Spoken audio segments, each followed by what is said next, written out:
अस्सलाम वालेकुम नाज़रीन, कैसे हैं आप सब। नाज़रीन, मैं आप सबको खुशामदीद कहता हूं आपके अपने चैनल अननोन फैक्ट्स उर्दू पर। नाज़रीन, आज हम एक ऐसे मुल्क के बारे में बात करेंगे जो कि यूरोप का सबसे खूबसूरत मुल्क है। ये टेक्नोलॉजी के मामले में भी बहुत आगे है। इस मुल्क में अगर आप रहना चाहते हैं तो आपको हर वक्त फिंगर प्रिंटेड ID कार्ड लेकर घूमना होगा। आपने वास्को दी गामा का नाम तो सुना ही होगा। इनका ताल्लुक भी इसी मुल्क से है और यूरोप की सबसे पुरानी यूनिवर्सिटी भी इसी मुल्क में है, जिसका आगाज 1290 में किया गया था। वैसे नाज़रीन, इस मुल्क के लोगों को पागल भी कहा जाता है क्योंकि इनके नाम ऐसे ऐसे वर्ल्ड रिकॉर्ड हैं जिसके बारे में आप सोच भी नहीं सकते। जी नाज़रीन, शादी में एक ही टेबल पर 15,000 लोगों को खाना खिलाने का वर्ल्ड रिकॉर्ड भी इसी मुल्क के नाम पर दर्ज है और दुनिया का सबसे बड़ा ऑमलेट बनाने का वर्ल्ड रिकॉर्ड भी। नाज़रीन, इसी मुल्क में आपको देखने को मिलेगा यूरोप का सबसे बड़ा ब्रिज और यहाँ का ATM सिस्टम दुनिया का सबसे बेहतरीन ATM सिस्टम माना जाता है। और नाज़रीन, अब तक की दुनिया के सबसे अजीम फुटबॉलर क्रिस्टियानो रोनाल्डो भी इसी कंट्री से बिलोंग करते हैं।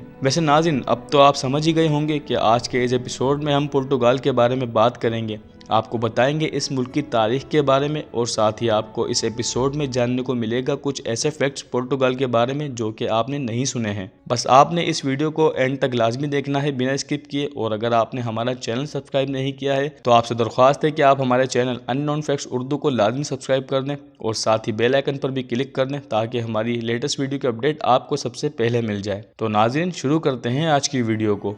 दोस्तों, आपको सबसे पहले बता दें, इस मुल्क का ऑफिशियल नाम है पोर्टुगीज रिपब्लिक। इस मुल्क की कुल आबादी 10 मिलियन यानी 1 करोड़ के आसपास है और दुनिया के सबसे ज़्यादा आबादी के मामले में पोर्टुगल 79वें नंबर पर आता है। और इस मुल्क का कोई भी ऑफिशियल रिलीजन नहीं है, लेकिन इस मुल्क में ज़्यादातर ईसाई मजहब की पैरवी करते हैं लोग। इस मुल्क की ऑफिशियल लैंग्वेज पोर्टुगीज है जो कि मुल्क के तकरीबन लोग बोलते हैं। आपको बता दूं, इस जुबान को दुनिया में तकरीबन 236 मिलियन लोग बोलते हैं और ये ज़ुबान दुनिया में 7वीं सबसे ज़्यादा बोली जाने वाली ज़ुबान भी है।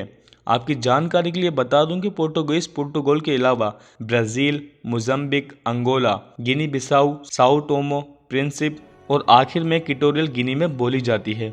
और कंट्री के बॉर्डर जिन कंट्रीज से टच करते हैं उनमें स्पेन है, जिसके बॉर्डर नॉर्थ एंड ईस्ट में मिलते हैं और इसके वेस्ट एंड साउथ में अटलांटिक ओशियन है।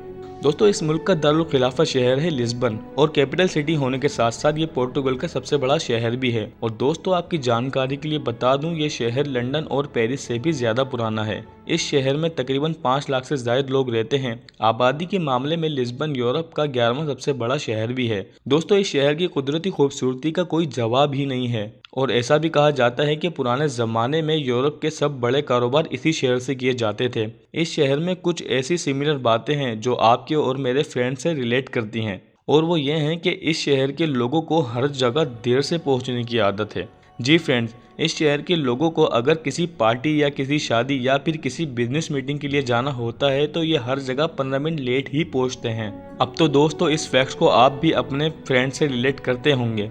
दोस्तों, इस शहर में 1755 में एक बहुत ही बड़ा ज़लज़ला आया था जिसने पूरे शहर को तबाह बर्बाद कर दिया था, जिसमें तकरीबन 3 लाख से ज़ायद लोगों की जानें गई थी। और फिर उसके बाद इस मुल्क में सुनामी भी आ गया था। चौंके फेस्टिवल का दिन था, सब बीचेस पर मज़े कर रहे थे तो इसीलिए भी कई जानों का नुकसान हुआ।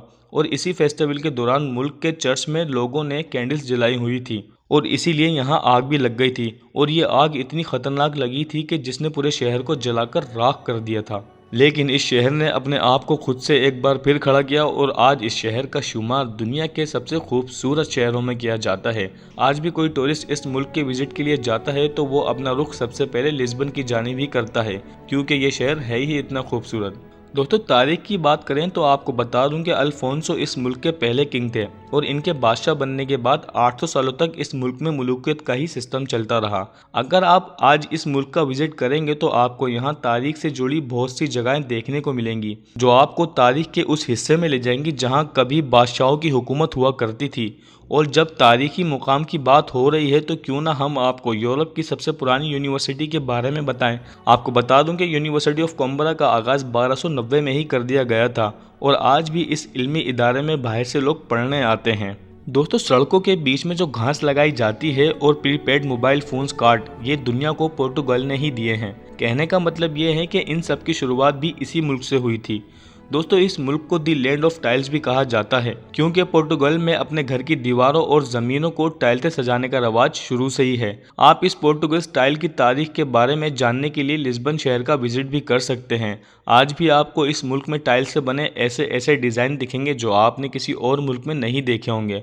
और टाइल्स का भी इस मुल्क से भारी मिकदार में एक्सपोर्ट किया जाता है। आपको बता दूं कि यूरोप के 5 स्टार होटल्स में जो टाइल्स का इस्तेमाल होता है वो भी पोर्टुगल से ही एक्सपोर्ट की जाती है। दोस्तों यूरोप के लोगों को खाने पीने का भी बहुत शौक है और इसीलिए तो इस मुल्क के लोगों ने मिलकर एक ऐसा रिकॉर्ड बनाया है जिसने सबको हैरान कर दिया है। और वो रिकॉर्ड ये है कि पोर्टुगल के लोगों ने एक शादी की तकरीब में एक टेबल पर 15,000 लोगों को एक साथ खाना खिलाया था। दोस्तों आप सोच सकते हैं कि ये टेबल कितनी लंबी होगी। आपकी जानकारी के लिए बता दूं कि दुनिया के 2 सबसे पुराने डिप्लोमेटिक अलायंसेस भी पोर्टुगल के नाम ही है। जी दोस्तों, पोर्टुगल ने इंग्लैंड के साथ मिलकर एंग्लो पोर्टुगीज की तकमील की थी और इस तकमील में शामिल ये था कि अगर कोई मुल्क पोर्टुगल से जंग करता है तो इंग्लैंड भी उसके दिफा में लड़ाई में शामिल हो जाएगा। और यही वजह है कि पहली वर्ल्ड वॉर में पोर्टुगल इंग्लैंड की तरफ से लड़ने आया था। दोस्तों अगर आप इस मुल्क के लोगों का जश्न करने का तरीका देखना चाहते हैं तो आपको यहाँ फुटबॉल मैच में देखना चाहिए। अगर तो मैच हरीफ टीम जीत जाती है तो ये दुखी होते हैं, लेकिन हरीफ टीम के लिए भी चीयरिंग कर रहे होते हैं। और अगर मैच इनकी टीम जीत जाती है तो सेलिब्रेशन ऐसा करते हैं जैसे कोई न्यू ईयर नाइट हो। पूरी रात पार्टी होती है। जो फुटबॉलर मैच में अच्छा खेलते हैं उनके पोस्टर हाथ में उठाए घूमते हैं सड़कों पर सारी रात। और फुटबॉल से याद आया कि दुनिया के सबसे अजीम फुटबॉलर क्रिस्टियानो रोनाल्डो भी इसी मुल्क से बिलोंग करते हैं और इनको कौन नहीं जानता। आपकी जानकारी के लिए बता दूं कि क्रिस्टियानो रोनाल्डो को most followed man in the world भी कहा जाता है, क्योंकि इनके इंस्टाग्राम पर 500 मिलियन से ज्यादा फॉलोअर्स हैं। पोर्टुगल में एक ब्रिज है जो कि यूरोप के सबसे लंबे पुलों में से एक है। आपको बता दूं इस ब्रिज को बनाने का मकसद टूरिस्ट की अट्रैक्शन और ट्रांसपोर्टेशन सिस्टम को मजीद बेहतरीन बनाना था। और इसकी लंबाई 12 किलोमीटर तक है और ये फासला ही इस पुल को यूरोप का दूसरा सबसे बड़ा ब्रिज बनाता है। इस ब्रिज को बनाने में लगभग 3 साल लगे थे और आज भी इस ब्रिज से हर रोज तकरीबन 52,000 गाड़ियाँ गुजरती हैं। नाज़रीन उम्मीद है आपको ये वीडियो पसंद आई होगी। अगर आपको ये वीडियो पसंद आई तो इसे लाइक करें, शेयर करें और हमारे चैनल अननोन फैक्ट्स उर्दू को लाजमी सब्सक्राइब करें। और क्या आप क्रिस्टियानो रोनाल्डो को जानते हैं या नहीं, हमें कमेंट बॉक्स में लाजमी बताइएगा। अब मिलते हैं ऐसी कोई दिलचस्प वीडियो में, तब तक के लिए अल्लाह हाफिज़।